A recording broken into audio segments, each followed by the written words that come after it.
मारतांड जातोय चंदनपूरला आणि बांधा घेऊन देईन जेजुरीला. जेजुरी कुठं? पुरंदर तालुक्यामध्ये आहे आणि चंदनपूर मालेगाव तालुक्यामध्ये. जेजुरी चंदनपूरला जाणार आणि बांधा घेऊन जेजुरीला येणार.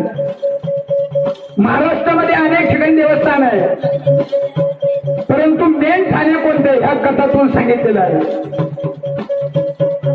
म्हणून शांत चित्त देऊन ऐका. जेजुरीचे मल्हार करतील कथा कळत, जागरण ही काय चीज ही कळत. गडबड गोंधळ केला, बडबड केली त्याला ही चिंगड्यात कळत राहतील.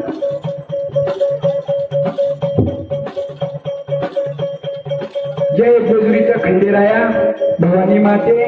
जे कोणी आरती सोडून झोपायला जाईल त्याला मी मोठ्याला बेंड होईल. कसा म्हणून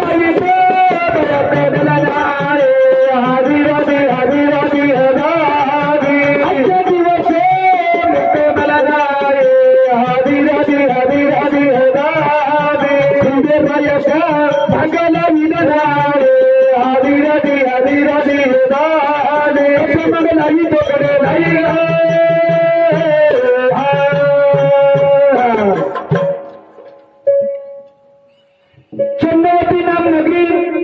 राजा तो रिमगड आणि खेमगड राज्य करी. धनगराचं राज्य मालेगाव भागामध्ये चंदनपूर आहे. त्या मालेगावच्या शेजारी ते खेडेगाव आहे. पूर्वीची ती राजधानी होती, आज ते खेडेगाव आहे.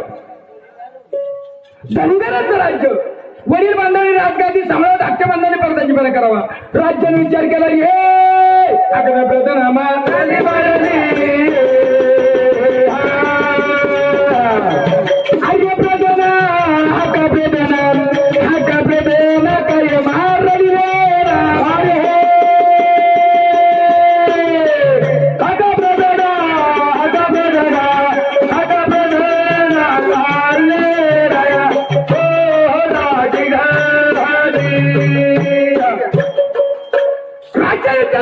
परदाची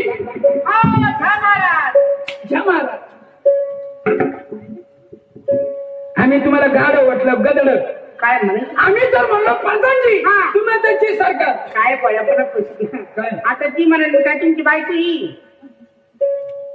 आणि जी म्हणलं बाईक होत असते. आणि मग अरे आणणारी कबड्डी काही कबड्डी भाऊ आणणारी कबड्डी कोणाला म्हणतात? कोणाला? वाणी गुजराती ब्राह्मण बर ह्या लोकांना आणणारी कबड्डी म्हणतात. हा त्या लोकांमध्ये बोलण्याची पद्धत असते. कसं काय है की नाही? प्रधानजी काय आपला राज दरबारी आपला राज दरबारला आज काय पाहायचं चालू काय राज दरबारी आहे का नाही. जेवायला किती होते? 1060. ऐकायला आता 8ची ते राहिले नसते मग पण जायला साधन नाही. हा ते मत होते. आता नगरवाले का आता जातील आहे का नाही. आणि दिल्लीवाले कधी जातील? नाही जाऊ शकत नाही. जाणार नाही ना. साधन नाही म्हणून गुतून पडेल. हा आहे की नाही? बरोबर. प्रधानजी हा काय देवासारखे सावरली आहे. बरोबर आहे. देवासारखी माणसं बसते. पुढे कोण बसते? तुम्हाला माहित नाही. नाही या गोकुळच्या गवळणी यांचा कृष्ण लकडी बसला आळस लागतो लय बारीक झाला. आता गोकुळच्या गवळणी साधे काय देवाची सभा आहे. ते तिकडे कोण बसल्या? तुला माहित नाही. नाही साती आसरा त्यांचा मसुबा आता नाही आला तो भाऊ. तिकडे खुर्चीवर बसेल मसुबा. हा मग सोबत तिकडे हा काय देवाची सभा आहे. ते पा पाणी प्यायचं त्या काय कोणी? तुला माहित नाही कोणी. नाही रावणाची बहीण हेडूंबा त्यांना राग येईन बरं का. त्या सुद्धा देव होत्या. प्रधानजी हा काय देवासारखी माणसून बसते. काही का नाही. प्रधानजी धन कमावे कोटी न कोटी संग नाही लंगोटी. मनुष्याने किती जरी पैसा कमावला हरकत नाही कमू द्या, पण माणसाच्या पोटी काहीतरी कन्या किंवा पुत्र लागतं तेव्हा त्या धनाची शोभा आहे. बरोबर आहे. एक उदाहरण सांगतो तुम्हाला. गगना विना कवी रत्ना फल विना पालकिंता आणि सभा विना पंडिता. वा वा काय एक शब्द कळाला नाही. मग वा वा वा काय अर्थ? कानाला बरं वाटलं म्हणलं वा वा. अरे संस्कृत शब्द बोललो. कसं काय?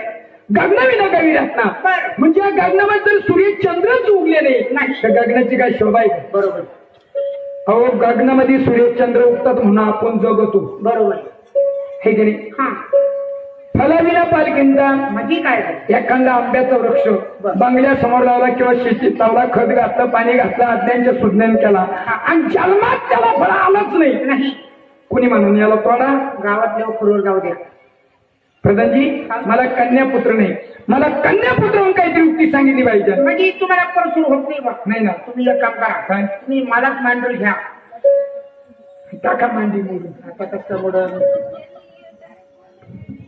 प्रधानजी हा ह्या संसारात मनुष्याला सुख नाही हो.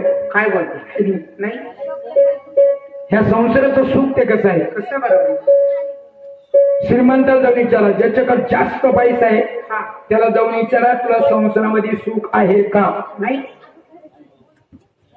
त्याला डायबिटीस तर येईल, बरोबर आहे. त्याला पातळ खायचं, हा सकाळी रोडनं पळायचं, बरोबर आहे. हे की नाही? हा आहे का सुख? अजिबात. पैसा भरपूर आहे बर पण खायचं काही नाही, गोड खायचंच नाही. बरोबर. गरीबाला जाऊन विचारा, हा. तुला संसारामध्ये सुख आहे का? मग आता त्याला काय? त्याला सुख नाही हो. कसं काय? 8 दिवस बैलावानी काम करतो बर आणि बाजारच्या दिवशी अरे अरे थोडं नाही बाबा. आता किदर होतं याला काय झालं?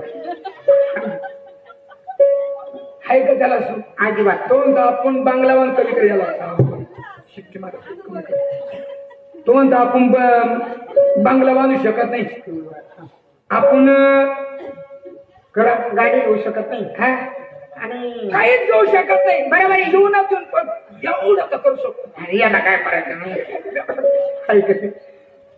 प्रधानजी या संसारात मनुष्याला सुखच नाही. कसं काय? संसाराचं सुख ते कसं आहे? कसं आहे? संसाराचं सुख नाही, हुशारी धर अरे पोटाचं गण गोटे. संसाराचं सुख नाही, हुशारी धर कोणाचं गण गोटे, कोणाचं गण. संसाराचं सुख नाही, हुशारी धर कोणाचे गण गोटे, कोणाचं गण. संसाराचं सुख नाही, हुशारी धर कोणाचे गण गोटे, कोणाचे गण. अरे बहीण बंधू मामा मावशाने काका, बायकूचं गण गोत येत नाही कामा. बायकोचं गण गोट येत नाही कामा, बायकोचं गण गोट येत नाही कामा. अरे बहीण बंधू मामा मावशाने काका, बायकूचं गण गोत येत नाही कामा. माना बायकोचं गण गोट येत नाही कामा, बायकोचं गण गोट येत नाही कामा. तुम्ही पापाचा मार्ग सोडून पुण्याचा घर, अरे कोणाचं गण गोते. कोणाचं गण. संसाराचं सुख नाही, हुशारी धर कोणाचं गण गोते, कोणाचं गण. माना संसाराचं सुख नाही, हुशारी धर कोणाचे गण गोट, कोणाचं गण. संसाराचं सुख नाही, हुशारी धर कोणाचे गण गोट, कोणाचे गण. अरे चौघपुत्र झाले, चौघपुत्र झाले, कामा नाही आले. सांगण्यात लागून तुकडोजी महाराजांचा अभंग आहे. तुकडोजी महाराज म्हणतात एखाद्या मनुष्याला 4 मुलं असतात. तो अभिमानाने गावात जाऊन सांगतो मला 4 मुलं आहे, एक डॉक्टर आहे, एक वकील आहे, एक पोलीस आहे, पैशाला काही कमी नाही. अयोध्याचा दशरथ राजा होता, त्याला 4 मुलं होते, राम, लक्ष्मण, भरत, शत्रुघ्न. पण ज्या टायमाला दशरथ राजाला अंत समय आला, हे काही मुलगा जवळ नाही. म्हणून तुकडोजी महाराजांनी सांगितलेलं आहे, 14 पुत्र झाले, कामा नाही आले, कर्मात लिवलेले तसेच झाले. कर्मात लिहिलेले तसेच झाले, कर्मात लिहिलेले तसेच झाले. अरे पुत्र म्हणे बापाचा गुरु गुरु म्हण, अरे कोणाचं गण गोटे, कोणाचे गण. अरे भंगाराचं सुख नाही, हुशारी धर कोणाचं गण गोटे, कोणाचं गण. संसाराचं सुख नाही, हुशारी धर कोणाचे गण गोट, कोणाचं गण. संसाराचं सुख नाही,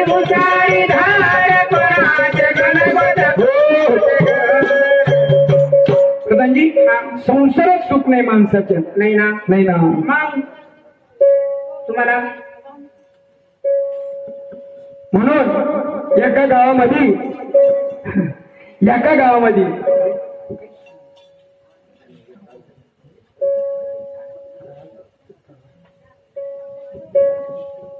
मग प्रधानजी मला कन्यापुत्र नाही, मला कन्यापुत्र म्हणून काहीतरी युक्ती सांगितली पाहिजे. मग तुम्ही एक काम करा. काय? बोळा चक्रवर्ती नांद तुम्हाला खबरती श्री शंकराची भक्ती करा तर तुम्हाला नक्कीच कन्यापुत्र होणार. चहाच काय करायचं भैया. जाऊ द्या लय म्हणले तुम्ही गाणे हाय का नाही? बरं.